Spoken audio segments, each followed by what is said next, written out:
What's up, everybody? Welcome to Podcast Now. I'm Alex, and in this video, I want to talk about some of the recent Scream rumors that we've heard, and honestly, it's gone back and forth, so I didn't want to make a video right away, but kind of go over my opinions on it, right? You've probably heard the rumors or the leaks and stuff from other people. I want to do more of like an opinion-based thing here, but to catch people up, there's kind of two or three, I guess, depending on how you look at it, things to discuss. Number one, I think from Beyond the Mask talked about this, that maybe the casting would be announced sometime in the July-August period, and that's because the other kind of rumor is it's looking like September. It keeps going back and forth between like September, October of this year for filming it, and it seems the most recent rumors would suggest September. Not a big deal. That doesn't, in my opinion, that doesn't change much about like when the movie would come out. Like if they have a date or a month or whatever kind of set or in their head, starting 1 month before or 1 month after, I don't think is going to change it that much, right? So those are,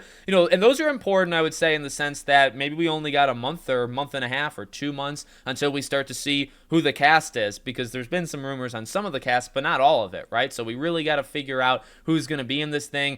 As we've talked about with even Scream 5 and Scream 6, got to look at the amount of people that are in it, right? The possibilities of Ghostface versus how many new casts. I think those are very important things when you do an analysis, of an upcoming Scream movie. But then we get to at least part of the cast, right? So two different, I guess, parts to this. Number one, I think both actually come from Daniel RPK. Number one is Courtney Cox is rumored, to have signed on. Now, I don't know how that changes much from, because there was a rumor back in March, at end of March, that she was going to come back. So, I mean, she was going to come back. Now, I guess now she signed the contract. So, in the last couple months, I guess she wasn't signed on. And then the other one was obviously Patrick Dempsey, right? Who, this is why I didn't want to make the video right away. He's kind of gone back and forth between, he's going to be filming something else. And it's around the same time as Scream. So, is he going to have time to do both? What's going to go on there? And the rumor is still that they want him back and they're working to get him back, right? And that's kind of where we're at right now.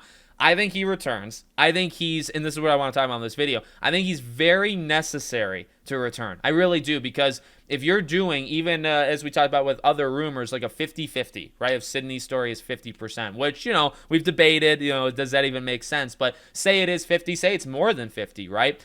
I don't know how you can have a story based off Sydney that's 50-50 or even more than 50-50 where he's not in it. I feel like him and the daughters have got to be in the film, because how do you give Sydney, you had a reason in Scream 5, and you also, I guess, had a way to kind of, even though, in the original script, she was going to be in the house and you would have seen them, but obviously final film, they had a clever-ish way, right, to separate her from him so you didn't have to see Mark, you didn't have to get Patrick Dempsey back in, right? Now, though, when it's more on her, way more on her than it was in Scream 5, right? And kind of the return of Sidney Prescott, all that stuff, you've got to give her a reason. Now, does that reason need to be, as I've seen people say this, right?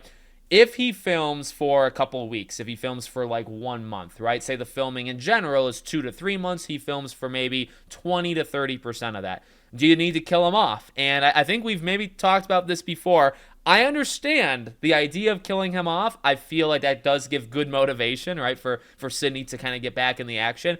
I don't know if I support it. I don't know if I'd be on the side that would say, yeah, bring him back just to kill him off. I understand there needs to be consequences. And, if you're only bringing back Sydney, Mark, and Gail, right, that's it.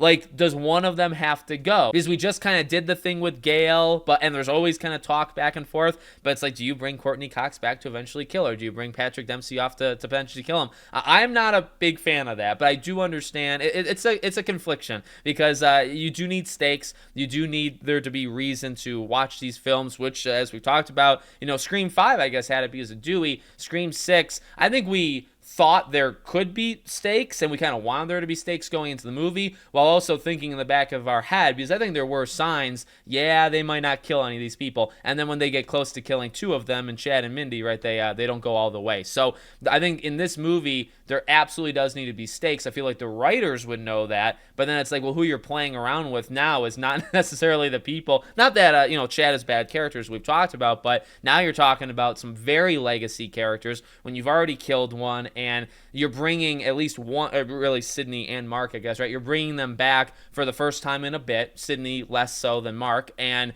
are you going to do it just to kill them off? So that's the big thing to me that I don't know, I'm kind of split on. I get why you would probably need to do it, but I really don't want you to do it. I don't want you to kill Mark off. But I do think he'd be vital. I feel like you would need him in at least a couple scenes. And, it's been pointed, like Courtney Cox seemingly filmed her stuff for Scream 6 very short. She was at home doing the Instagram, reels with Ghostface. She's very, like, into that stuff, right? She was doing that while they were still filming, right? So it's like she seemingly filmed all of her things in like a month, less than a month, on set. So it's like, well, why, if they start in September, why can't they film, just some of his scene? He doesn't need to be there for 2.5 months. He probably needs to be there, 10, 15, 20 days and get out. Like that's all you really need. So that's my stance on it. But, I'm just excited to get going. Like, it's cool to continue to hear, that we're getting closer. I know, I guess we've been saying that for a while, but if the casting stuff is around the corner and then the next corner after that is the filming, we're getting closer. It's been, we've had to be more patient than I think would have been required originally, but here we are now, and I think we're getting a lot closer to things starting to pick up and heat up. So let me know what you guys think in the comments. Make sure, as always, you're subscribed to the channel, bell icon turned on. I hope to see you all on the next one.